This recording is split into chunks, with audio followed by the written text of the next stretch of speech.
जाति पात का बात न होगा, नया बिहार बनाएंगे। जाति पात का बात न होगा, विकास का मुद्दा उठाएंगे। ठीक है, नया बिहार बनाएंगे, अपना वोट गिराएंगे। ठीक है, नया बिहार बनाएंगे, अपना वोट गिराएंगे।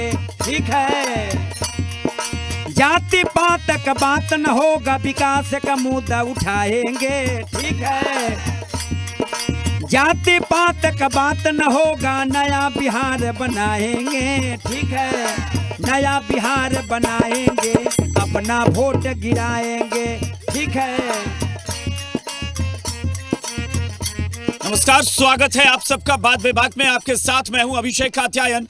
और एक तरफ नया बिहार बनाने, वोट गिराने का संकल्प, दूसरी तरफ बिहार विधानसभा चुनाव 2020 के आखिरी चरण के मतदान से पहले चुनाव प्रचार अब थम चुका है। और इस बीच आज की सबसे बड़ी खबर यह रही कि मुख्यमंत्री नीतीश कुमार ने ऐलान कर दिया है कि ये उनका आखिरी चुनाव है। उन्होंने कहा कि चुनाव प्रचार भी आखिरी और ये चुनाव भी आखिरी, अंत भला तो सब भला। अब यहीं पर आज हम चर्चा करेंगे। तमाम मेहमान हमारे साथ जुड़े हैं। बहुत बहुत स्वागत है आप सबका बात विभाग में। आपके साथ मैं हूं अभिषेक कात्यायन, पटना में ग्राउंड जीरो पर। और इस वक्त हमारे साथ जो मेहमान चर्चा में शामिल हो रहे हैं उनसे आपका परिचय कराते हैं। जेडीयू की तरफ से पार्टी के प्रवक्ता राजीव रंजन जी हमारे साथ जुड़े हैं। बीजेपी से अखिलेश सिंह हमारे साथ हैं। हिंदुस्तानी अवाम मोर्चा से विजय यादव हैं। आरजेडी से मृत्युंजय तिवारी हैं और कांग्रेस से प्रवीण कुशवाहा जी हमारे साथ हैं। आप सबका बहुत बहुत स्वागत है। सबसे पहले एक बार फिर से वो संगीत, वो धुन जो वोट गिराने के संकल्प के लिए यहां बनाई गई, हम चाहेंगे कि एक बार फिर से आप बजाएं। जात पात का बात न होगा, विकास का मुद्दा उठाएंगे। ठीक है, जाति पात का बात न होगा, विकास का मुद्दा उठाएंगे। ठीक है, नया बिहार बनाएंगे, अपना वोट गिराएंगे। ठीक है, नया बिहार बनाएंगे, अपना वोट गिराएंगे। ठीक है, जाति पात का बात न होगा, विकास का मुद्दा उठाएंगे। ठीक है, नया बिहार बनाएंगे, अपना वोट गिराएंगे। ठीक है, नया बिहार बनाएंगे, अपना वोट गिराएंगे। ठीक है,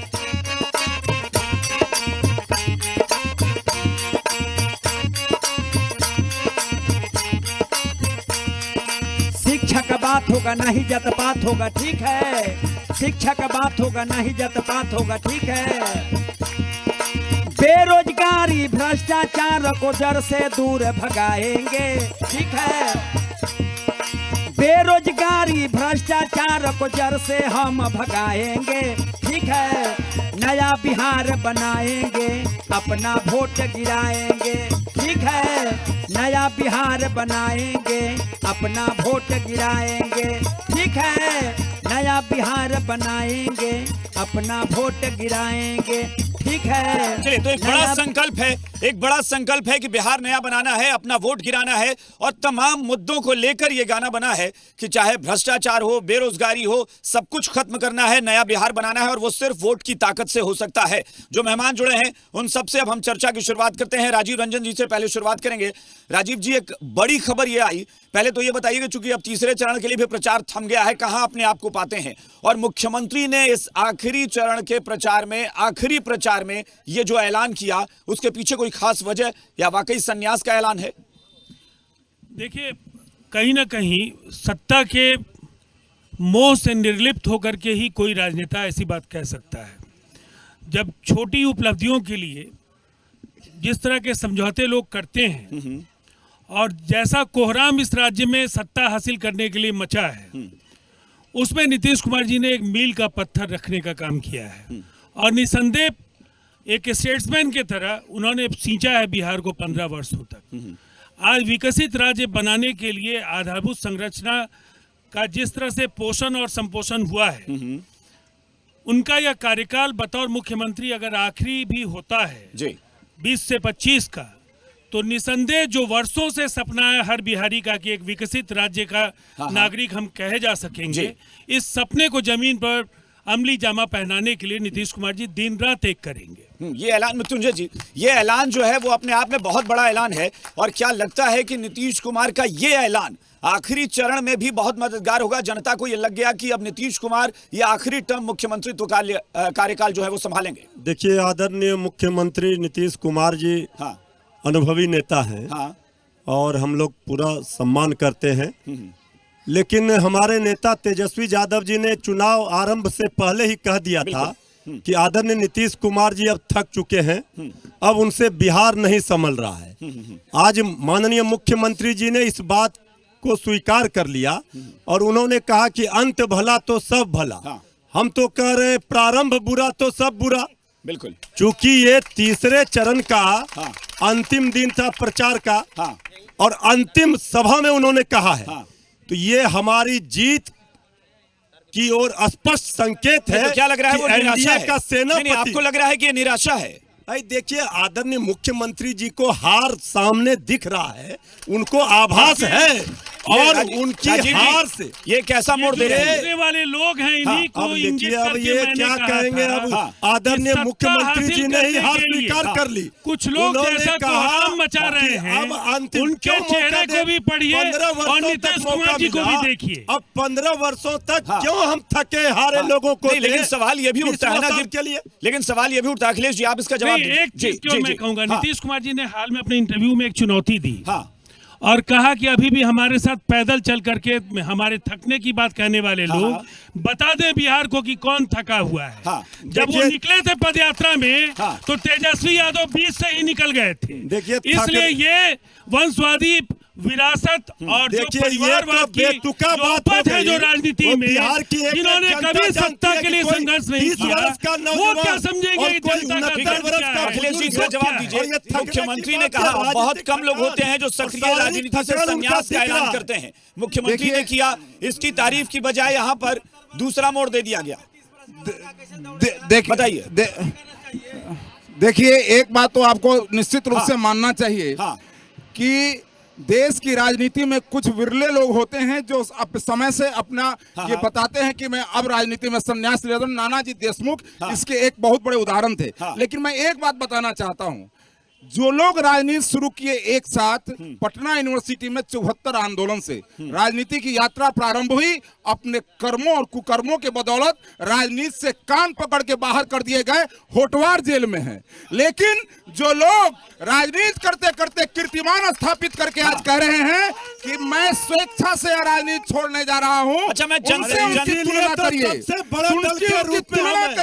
कि जो लोग अपने कुकर्मों के कारण राजनीति से धकेल दिए गए, बड़ी पार्टी हमारी है, ये जनता का आशीर्वाद है। ये लोग बैसाखी पर तेजस्वी यादव जो तेजस्वी ये लोग बैसाखी पर राजनीति कर रहे हैं। यादव ने एक राजनीति के लिए कोई संघर्ष नहीं किया। वो तेजस्वी यादव जिन्होंने राजनीति में अपना वोट तक नहीं दिया, जो तेजस्वी यादव ने पिछले लोकसभा चुनाव में अपना वोट तक नहीं दिया। कोरोना काल में कुमार भले ही आपके विरोधी हैं, लेकिन कोई सक्रिय राजनीति में मुख्यमंत्री पद पर रहते हुए अगर कह दे कि संन्यास का ऐलान कर रहे हैं या संन्यास की तरफ बढ़ रहे हैं, तो देखिए पूरी तरह से ये पार्टियां हथकंडे पे चलने वाली पार्टियां हैं। ये लगातार जनता को ठगने का काम करती हैं, उनके मतों का हरण करती हैं और सत्ता में बने रहना चाहती हैं। और सत्ता में बने रहने के लिए आम आदमी की सिंपैथी को प्राप्त करने के लिए इस तरह का बयान दे रही है। एक नया हथकंडा है, एक नया जुमला है। जैसे 1.25 लाख रुपए का जुमला था, तो शायद इससे बिहार के अंदर लोकतंत्र नहीं होता। ये बूथ के लुटेरे हैं। क्या बात करेंगे? कहा जाता है ये लोग बूथ के लुटेरे हैं। अभी अध्यक्ष ने आज कहा कि कोरोना में बहुत काम किया। यहाँ जनता मौजूद है। कोरोना में अगर ये चाहते हैं इंडिया में, इन्होंने इंडिया में विजय जी एक टिप्पणी आपसे। मुख्यमंत्री के इस ऐलान की तारीफ की बजाय उसकी आलोचना क्यों हो रही है? और ये आगे इनके हार की तैयारी चल रही है। माननीय नीतीश कुमार जी न कभी थके या न थकने वाले हैं। वो जनता को संदेश दिए कि आज अंतिम चुनाव है, अब फिर 5 साल के बाद हम फिर चुनाव में आएंगे। क्या दिल्ली चुनाव हो रही है क्या बिहार में? और एक चीज हमारे महागठबंधन के बड़े भाई लोग कह रहे हैं कि तेजस्वी यादव मुख्यमंत्री बनेंगे, तो उस दिन बिहार के जनता का दुर्भाग्य होगा वो 15 साल रफ्तार तेजस्वी कभी याद सरकार। करे, उस दिन पता चल जाएगा। बिहार की जनता कभी माफ नहीं करेगा। देखिए, बिहार की जनता बिल्कुल कहती है कि राजा के बेटा राजा नहीं होगा, मुख्यमंत्री के बेटा मुख्यमंत्री नहीं होगा। अभिषेक ये लोग जी, राहु काल बजा ले। आपके इस जिम्मेवार चैनल के माध्यम से ऐलान किया है राहु काल बजा ले। तेजस्वी सरकार बीच में बनाएंगे। घुसी जाएंगे। जितने प्रवक्ता ठीक है, बड़ा बोलेंगे, सवाल यही है। उसमें राजद के मैं- लोग मैं- जाएंगे। 15 साल हाँ। अरे बिहार के तमाम सर्वेज ने अच्छा राजीव जी, मेरा एक सवाल ये है, एक मिनट राजीव जी, मेरा सवाल ये है कि पहले चरण से पहले यानी चुनाव से पहले ही ये ऐलान क्यों नहीं हुआ था? करोड़ में ये आखिरी चरण में आकर ऐलान क्यों? 3 नंबर की पार्टी है, देखिए, 3 नंबर की साथ है, बच्चे आपके साथ एक मिनट अखिलेश जी, ऐसे जगह आपको डिबेट अखिलेश जी, अखिलेश जी, हम लोग को नहीं बुला। हाँ आप बताइए, ये पहले मतलब नहीं, आखिरी ऐसे चरण जगह में आकर बुलाना था क्यों? तो यहाँ शालीनता और मर्यादा के साथ अगर बात हल्ला नहीं आप लोग होगी, कब करें? इस तरह का डिबेट नहीं होगा। कैसी शालीनता, कैसी आप मर्यादा, बताइए। आप सोचिए एक ना। मिनट, एक मिनट। हम लोग को सब मत सिखाइए। नहीं ग्राउंड आप सोचिए ना, नहीं, आप नहीं, इस राजीव जी, मर्यादा राजीव जी, की राजीव जी, 15 साल राजीव से जी, आप बोलिए, लगातार ग्राउंड पर करके थोड़ा होता है। जनता हाँ। को बहला रहे हैं, वो मर्यादा है क्या? जनता यहाँ कह रही एक है मिनट, एक कि मिनट, ये एक मिनट। गठबंधन आने अगर वाला है। ऐसे बोलिएगा तो एक मिनट कोई आ रहा है, नहीं एक बोल मिनट आ रहा है। पाएगा। मैं राजीव आप जी, सबके बात पे इंटरप्ट राजीव करते जी, हैं आप लोग। राजीव क्यों जी, भागना चाहते हैं? राजीव जी, ग्राउंड पर होता है, आप अपनी बात कहिए, आपकी आवाज कहीं नहीं होता है, ये हाँ। आपके शो में हो रहा है। नहीं वो ग्राउंड पर ऐसा होता नहीं है। होता नहीं है। बिल्कुल नहीं। ग्राउंड आप अपनी बात कहिए ना, आप अपनी देखिए, एक बात बात तो साफ है, किसी सर्वे में मैं चुनौती देता हूँ, किसी भी सर्वे ने ये कहा कि नीतीश कुमार जी बिहार में किसी और से कम लोकप्रिय है। आज भी सर्वाधिक लोकप्रिय नेता नीतीश कुमार है। आज भी इंडिया को सबसे ज्यादा सीटें मिल रही हैं। तो फिर 2020 में एक बार फिर नीतीश कुमार, एनडीए की सरकार, और यहाँ चिल्लाने वाले लोग चिल्लाते रह जाएंगे। मैं दावे के साथ कह रहा हूँ, राजद के ये लोग 10 तारीख को मातम कुर्सी खरीदने नजर आएंगे। मैं चाहूंगा एक बात, ईवीएम को गलत कहने का काम राहुल गांधी ने शुरू कर दिया। बिल्कुल राहुल गांधी ने ये एक आरोप भी लगा ईवीएम पर। मैं चाहूंगा मैं चाहूंगा संगीत के साथ, सही होता है भाई साहब संगीत के साथ मैं चाहूंगा कि एक ब्रेक लेंगे, जल्दी से संगीत शुरू कीजिए। हाँ, बेरोजगारी भ्रष्टाचार को जड़ से दूर भगाएंगे, ठीक है। बेरोजगारी भ्रष्टाचार को जड़ से दूर भगाएंगे, ठीक है। नया बिहार बनाएंगे, अपना वोट गिराएंगे, ठीक है। नया बिहार बनाएंगे, अपना वोट गिराएंगे।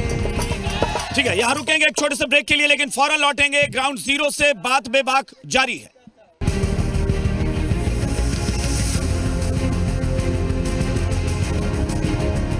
ब्रेक के बाद एक बार फिर आपका स्वागत है। बात बेबाक में पटना में हम मौजूद हैं और ग्राउंड जीरो से चर्चा कर रहे हैं कि मुख्यमंत्री नीतीश कुमार ने जो ऐलान किया कि आखिरी चुनाव है, उसके बाद जनता क्या सोचती है, जनता का क्या मानना है कि मुख्यमंत्री ने ऐसा क्यों किया है। आपको क्या लगता है कि मुख्यमंत्री ने जो ऐलान किया सही है? ये जितने भी प्रत्याशी हैं या प्रवक्ता हैं, कांग्रेस हो गए, राजद हो गए, हम हो गए, भाजपा हो गए, जदयू हो गए, आज तक बिहार में बेरोजगार के लिए एगो कारखाना शुरू किया है। पूछिए तो इन लोग से, अगर पूछिए अगर बात गलत है सही है, पहले पूछिए तो 5 आदमी से क्या हुआ। यानी हर पार्टी आपको लगता है किसी ने नहीं किया? यानी 30 इयर्स हो गया है, 15 + 15 हमने देख लिया जीवन को, ठीक ना। कोई काम किया कोई? या तो बिहार में एगो कारखाना, एगो लेडी के तेलों का कारखाना है, मनोहरा मीट तो बंद है। चलिए ठीक है, ये आपका मुद्दा है, बहुत महत्वपूर्ण है। बताइए आपको क्या लगता है? जी जी जी, अभी ले रहे हैं जी। एक बार 1-2 सवाल और ले लें, बेरोजगारी से रिलेटेड कुछ है? बेरोजगारी तो इतनी बड़ी हुई है कि केंद्र से लेके बिहार तक में इन्होंने 15 साल में जब ये सत्ता में आए थे लालू जी को हटा के कि मैं विकास की बात करूंगा, मैं बेरोजगारी की बात करूंगा, ये हमें बताए हमारे माननीय मुख्यमंत्री जी कितने बेरोजगारों को इन्होंने रोजगार दिया। और हमारे केंद्र में जो बैठे हुए हैं जुमलेबाज, इन्होंने, हम स्टूडेंट है एक, इन्होंने वादा किया 2 करोड़ रोजगार दूंगा मैं हर साल। तो ये बताएंगे कितने करोड़ों का रोजगार दिया है। ठीक है, कोई और सवाल है इससे जुड़ा कोई और सवाल? जी 1 मिनट, हाँ बताइए। तेजस्वी यादव जी जो 10 लाख नौकरी देने का वादा कर रहे हैं, वो अपना रोड मैप क्यों नहीं बता रहे? आखिर वो 10 लाख नौकरी देंगे कैसे? ठीक है, यानी आपको भरोसा नहीं है? बिल्कुल नहीं भरोसा। 9वीं ठीक है 1 मिनट, हाँ बताइए। तेजस्वी यादव जी 10 लाख सरकारी नौकरी देंगे यार, युवाओं के हाथ में कट्टा। ये हाँ, एक सेकंड, जैसे बोल रहे हैं कि बिहार में विकास नहीं हुआ है, बिहार में विकास नहीं हुआ है बोल रहा है। इस जगह पे आप बैठे हुए हैं, जो खड़ा है हम लोग, इस जगह पे बालू रहता था, आज ढलैया हुआ ये लाइट जो आप देख रहे हैं विकास है ना हुआ, नहीं तो में अंधेरा रहता था। नीतीश कुमार जी के राज में विकास हुआ ना, पहले अंधेरा। ठीक है, ये एक मुद्दा। हाँ बताइए। पढ़ाई लिखाई के बारे में क्या किया उन्होंने? शिक्षा व्यवस्था को चौपट कर दिया। 5 साल में बीए कीजिए, हमको दिल्ली जाना पड़ता है, उसके बाद फिर आप जब पढ़ाई कर लीजिए तो नौकरी के लिए दर दर भटकी। पिछले 6 सालों में केंद्र सरकार और 15 सालों में बेरोजगारी। चलिए एक बार मैं चाहूंगा कि आ रहे जनता की आवाज मैं जोर से सुनना चाहूंगा। शिक्षा और बेरोजगारी कितना बड़ा मुद्दा, किसके लिए मुद्दा है? जरा जोर से बोलिए। चलिए हाँ ठीक है, मुद्दा। आप पहले राजीव जी आप ही जवाब दीजिए। बड़ा सवाल ये, हालांकि ये दोनों तरफ है, विपक्ष पर भी सवाल उठा है कि कहां से देंगे, कोई रोड मैप नहीं। इन्होंने काफी अच्छा सवाल रखा है। हाँ। और सवाल लोकतंत्र में अगर नहीं पूछा जाए तो मुझे लगता है राजद और फिर नीतीश कुमार जी में फर्क क्या होगा। आज तो सवाल पूछने का समय है, हर आदमी को अधिकार है। ठीक है, देखिए सुन लीजिए, मैं सवाल का ही जवाब दे रहा हूँ। हाँ नहीं मैं तो आपके आज बिहार में 1706 यूनिट्स हैं ऑन रिकॉर्ड जी, और इन 1706 यूनिट्स में 40,000 लोग काम कर रहे हैं। ठीक है। आज SIPB जो स्टेट इन्वेस्टमेंट प्रमोशन बोर्ड है, उसने 1000 प्रोजेक्ट को स्टेज 1 का क्लियरेंस दे दिया है। आज 68 इंडस्ट्रियल एरिया में जो 8600 एकड़ में फैला हुआ है, उद्योगों की पूरी तैयारी के साथ काम हो रहा है। और अगर आप कहेंगे कि बिहार में सुई का कारखाना, तो उद्योगों का कब्रिस्तान बनाने वाले लोगों से पूछिए। ठीक है कि बिहार में उस दौर में कल्याणपुर सीमेंट से लेकर जो बंजारी सीमेंट से लेकर राजीव जी मैं उसमें सिर्फ इतना जोड़ रहा हूँ कि देखिए प्रयास किया गया, लेकिन फिर सवाल ये उठता है कि बेरोजगारी, क्या आपको लगता है ना कि बेरोजगारी एक मुद्दा बना? निश्चित तौर पर। मैंने क्या कहा, इस सवाल पर जैसे सड़कें बनी, जैसे बिजली पहुंचाई गई, जैसे महिलाओं का सशक्तिकरण हुआ, जो उसी तरह से आज बिहार में उद्योग और कृषि के जरिए मैं मृत्युंजय जी, ये सवाल दूसरी तरफ भी उठा है कि क्या कोई रोड मैप है या सिर्फ कह दिया गया। चूंकि अब देखिए आखिरी चरण का मतदान होने वाला है और राजीव जी ने गिनाया कि हमने क्या क्या काम किया है। अरे एक मिनट भाई, आप ही लोग कर लेंगे कि वो करेंगे? हाँ बताइए। देखिए अगर 15 वर्षों में कुछ काम किया होता तो ये हाल नहीं होता इस राज्य का। आज बेरोजगारी दर हर राज्य से ज्यादा बिहार में क्यों है बेरोजगार नौजवान? क्यों यहाँ पर क्यों विशेष राज्य का दर्जा नहीं मिला? माइक दूर करके नहीं, कम से कम 15 साल की एक उपलब्धि बता दीजिए। 90 से 2005 पैकेज नहीं मिला। मेरी खुली चुनौती है, आप सवाल पूछते हैं, अपनी उपलब्धि बताइए। मृत्युंजय जी जो कह रहे, मृत्युंजय जी ये मत समझिए, सवाल आपसे भी उठा है ना, जनता ने आपसे भी पूछा है कि 10 लाख रोजगार देंगे, कह देने से नहीं होता है। कोई रोड मैप चुनाव भी किया, लेकिन 10 लाख रोजगार सरकारी नौकरी है, जो रिक्त पद है वही तो हम कह रहे हैं। 10 लाख सरकारी नौकरी का खेल है कि कोई उठा कर दे दिया। हम तो कैलेंडर हो जाती है। लोगों ने विधानसभा जो राशि भ्रष्टाचार की गंगा में बह रहे हैं, वेतन उस राशि से हम वेतन की बात कर रहे हैं। मुख्यमंत्री ये 47 रुपए का वेतन होगा। क्या आप लोगों को 47 रुपए की नौकरी चाहिए? मैं आपको लेकिन मैं एक आंकड़ों पर आ रहा मृत्युंजय जी, अगर लोगों के पेंशन में थोड़ी सी वृद्धि की जाती है ना, तो हजारों करोड़ का बोझ अतिरिक्त सरकार पर पड़ता है। 10 लाख सरकारी नौकरी आप समझ रहे हैं एक दिन में? पहले साल थोड़े ही है। जैसे झारखंड में सरकार बना, इन्होंने क्या वायदा किया था? नौकरी देंगे, बेरोजगारी भत्ता देंगे। 9 महीने हो गए, क्या एक नौकरी इन्होंने दी है? 18 महीने मुख्यमंत्री से सवाल वही, कितनी नौकरियां दी है? इतना झूठ। झारखंड वाला बात सही है कि झूठ है? ये इतना झूठ बतावे, झारखंड वाला बात सही है कि झूठ है? तेरी का कितना झूठ बोलिएगा? आप नहीं सोचते आप हैं। जो लोग ताली बजा रहे हैं, इसी तरह से गाली भी दीजिएगा, धोखा ही मिलेगा। जो भ्रष्टाचार की गंगा में बह जाते हैं, जो पुल पुलिया तटबंध बह गए, कतरा कौन पिया, चारा कौन खाया? हम बताइए। हम ऐसा कौन कतरा पिया था? कोयला घोटाला बजट का आप तो चुनाव भी लड़ रहे हैं, लेकिन ये रोड मैप अब तक जनता के बीच नहीं आया है। 10 लाख रोजगार कहाँ से? हाँ, यूपीए सरकार ने जब पहली बार मनरेगा का 56,00,000 करोड़ का योजना लाया था, उस वक्त भी इनके लोगों ने कहा था पैसे कहाँ से आएंगे? जब किसानों का 76 लाख करोड़ माफ किया था, तब भी इन्होंने कहा था पैसे कहाँ से आएंगे? 10 लाख की नौकरी में ये क्या कहेंगे?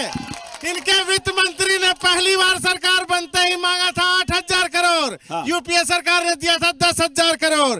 इनके वित्त मंत्री ने मांगा था दूसरे बजट में 10,000 करोड़, यूपीए सरकार ने अगर अच्छा एक बात बताइए, नहीं एक मिनट सुनिए, मैं एक सवाल, मेरा एक सवाल है, एक मिनट, मेरा एक सवाल है, सुनिए, ठीक है, उन पर भी कम, सुनिए, जनता ने उनकी भी कमियां बताई, आपकी भी बताई। सवाल ये है, आपने 8,000 करोड़ दिया तो गिनवा रहे हैं, मुख्यमंत्री कह रहे हैं कि हमको 50,000 करोड़ रुपए सिर्फ इंफ्रास्ट्रक्चर के लिए मिला है, वो आप नहीं गिना रहे हैं, वो आप क्यों नहीं? अरे भाई गलत बात कर रहे हैं। नहीं सुनिए,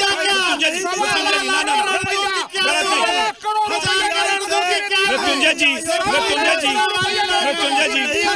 जो प्रोजेक्ट, एक मिनट सुनिए, जिस प्रोजेक्ट की कीमत, जिस प्रोजेक्ट का लागत ऑन पेपर है करोड़ों में, उसे भी आप झुका रहे हैं। पेपर है, अब देखिए पेपर इसमें जो है आरटीआई से मांगा गया है,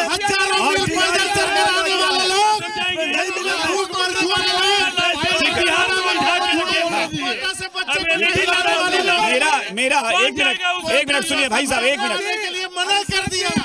कैसी सरकार है? चलिए एक मिनट, बस ठीक है, सरकार है जो अरे एक मिनट रुकिए भाई, पीछे जाइए आप पहले। राजीव जी एक मिनट सुनिए, एक मिनट रुकिए, राजीव एक मिनट रुकिए प्लीज। मेरा सिर्फ साधारण सा सवाल था कि जो अभी प्रवीण कुशवाहा जी ने आपने कहा कि 8,000 करोड़ रुपए मांगा गया तो हमने दिया, मैं सिर्फ एक मिनट राजीव जी, मेरा सवाल एक मिनट सुनिए, एक सवाल पूछ रहा हूँ, ये एक ऐसा सवाल है जिसका जवाब कांग्रेस के पास नहीं होगा और न ये यहाँ के विमर्श के लिए, लेकिन ग्रॉस बजटरी सपोर्ट क्या होता है ये जानते हैं? राज्य पैसा देता है, केंद्रीय करों की हिस्सेदारी और केंद्रीय सहायता, हम जो पैसा देते हैं उसको देने में इन्होंने बेईमानी की। हर पंचवर्षीय योजना में इन्होंने बेईमानी की, रॉयल्टी में बेईमानी की। अगर मुख्यमंत्री कह रहे हैं कि हमें केंद्र से हजारों करोड़ मिले हैं, तो उस पर विपक्ष को विश्वास क्यों नहीं, जबकि वो प्रोजेक्ट है? देखिए, आजादी के 72-73 साल होने जा रहे हैं। कांग्रेस और महागठबंधन के लोग आते झूठ सच करते आए, इसीलिए सेंटर से लेकर बिहार तक सरकार चली गई। एक चीज आओ मैं आपको कहता हूँ कि जो झूठ का पुलिंदा लेकर ये लोग लटके हुए 10 लाख लोगों को मैं नौकरी दूंगा, मैं उनसे पूछना चाहता हूँ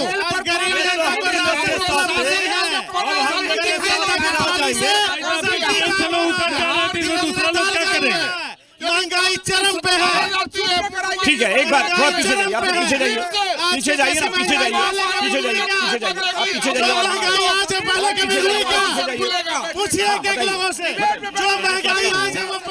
पीछे जाइए ना आप लोग, पहले पीछे जाइए भाई साहब, हम आएंगे और आप इधर आइए। देश को तो बर्बाद कांग्रेस 10 लाख जो दिन नौकरी देंगे उनका कोई रोडमैप है?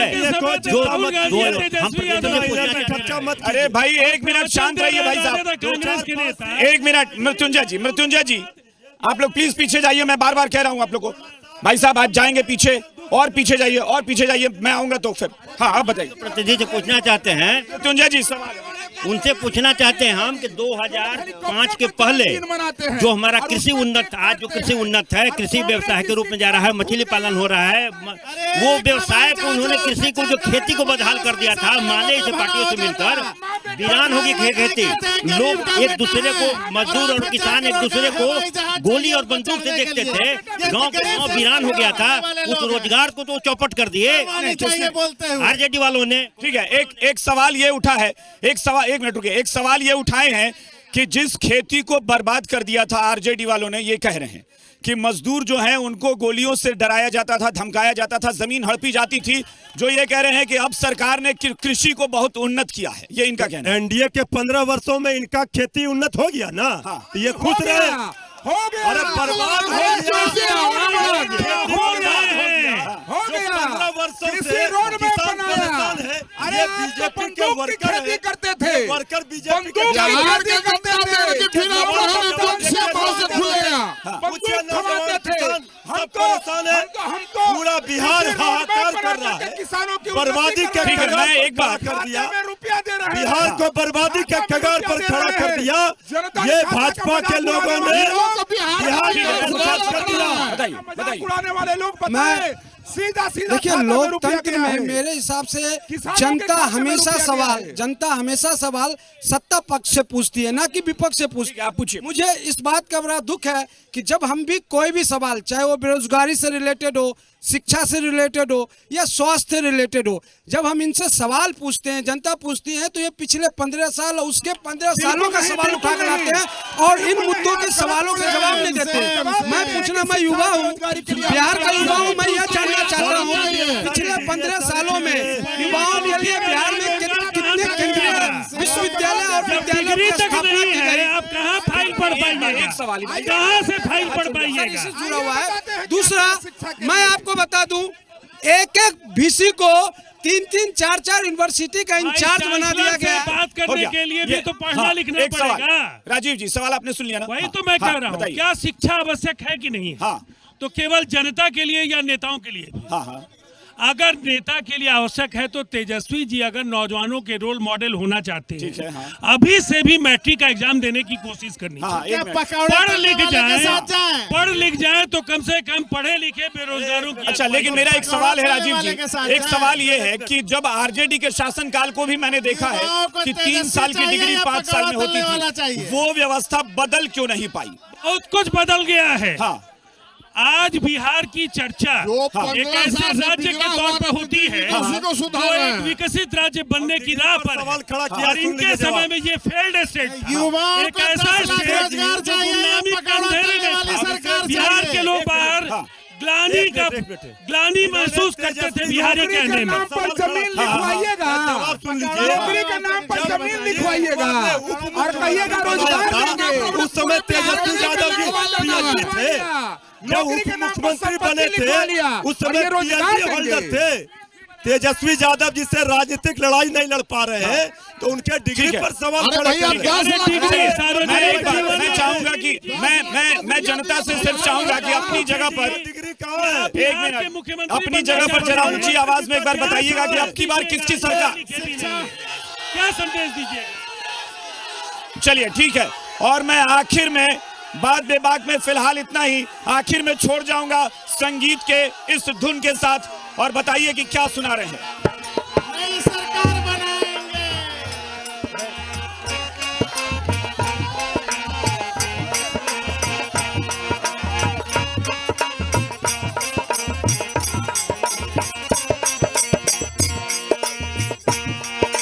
पूरा बिहार में घूम घूम के यही बात बताएंगे। पूरा बिहार में घूम घूम के यही बात बताएंगे। नया बिहार बनाएंगे, अपना वोट गिराएंगे। ठीक है, नया बिहार बनाएंगे, अपना वोट गिराएंगे।